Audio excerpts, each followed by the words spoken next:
महाराष्ट्र में विधानसभा चुनाव से पहले एनडीए लगातार कमजोर होता दिखाई दे रहा है। नेता लगातार पाला बदल रहे हैं और सबसे ज्यादा झटके बीजेपी को लग रहे हैं और अब शरद पवार ने बीजेपी को एक और झटका दिया है। वैसे इस बार बीजेपी को लगे झटके में पार्टी की नेता पंकजा मुंडे भी सवालों में आ गई, जिसके चलते सियासी पारा चढ़ा हुआ है, क्योंकि बीजेपी के दिग्गज नेता पंकजा मुंडे के एक करीबी नेता राजा भाऊ फड़ ने पार्टी छोड़ दी। बीजेपी छोड़ने के बाद उन्होंने शरद पवार की मौजूदगी में एनसीपी का दामन थाम लिया।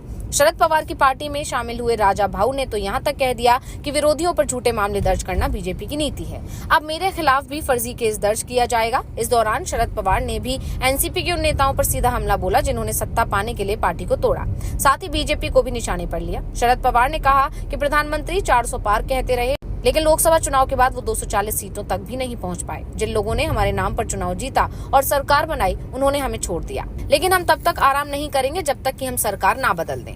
वहीं इस दौरान फड़ ने दावा किया कि परलीन में राजनीतिक उत्पीड़न का माहौल है। विपक्ष का एक भी कार्यकर्ता झूठे मामलों से नहीं बचा है। जब भी कोई विपक्षी पार्टी में शामिल होता है तो उसके खिलाफ फर्जी मामले दर्ज किए जाते हैं। मेरे खिलाफ भी फर्जी मामला दर्ज किया जाएगा, लेकिन लोग पवार साहब के साथ हैं। फड़ ने महाराष्ट्र के मंत्री और एनसीपी नेता धनंजय मुंडे पर परली के लिए विकास के लिए दिए गए सार्वजनिक धन को हड़पने का आरोप लगाया।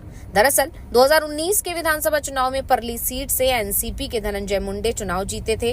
उन्होंने अपनी बहन और बीजेपी उम्मीदवार पंकजा मुंडे को हराया था, लेकिन बाद में अजीत पवार ने जब एनसीपी तोड़ी तो धनंजय मुंडे भी अजीत पवार के साथ शरद पवार की पार्टी छोड़कर चले गए। उन्हें शिंदे सरकार में मंत्री पद भी मिला और अब कहा जा रहा है कि विधानसभा चुनाव में बीजेपी परली सीट एनसीपी के लिए छोड़ने को तैयार हो गई है। पंकजा मुंडे इसका विरोध नहीं करे, इसके लिए उन्हें पहले ही विधान परिषद में भेज दिया गया, लेकिन दावा किया जा रहा है कि पंकजा को इस बात का एहसास है कि अगर धनंजय मुंडे एक बार फिर चुनाव जीत गए तो फिर परली सीट पर भविष्य में भी धनंजय का ही दावा रहेगा। और इसी के चलते पंकजा भी नहीं चाहती हैं कि परली से धनंजय को जीत मिले, और इसी के चलते पंकजा ने अपने करीबी को शरद पवार की पार्टी में शामिल होने से नहीं रोका। और ये तय माना जा रहा है कि महाविकास अघाड़ी गठबंधन में परली सीट शरद पवार के हिस्से ही आएगी और इस सीट पर एनसीपी की टिकट पर राजा भाऊ चुनाव लड़ेंगे। वैसे पंकजा को महाराष्ट्र की राजनीति में देवेंद्र फडणवीस का विरोधी भी माना जाता है, जबकि धनंजय मुंडे के फडणवीस से काफी अच्छे संबंध है। 2019 में जब पंकजा को हार मिली थी तब उन्होंने संकेतों में अपनी हार के पीछे देवेंद्र फडणवीस को ही दोषी बताया था। वैसे महाराष्ट्र में अभी शय और मात का खेल आगे भी चलता रहेगा।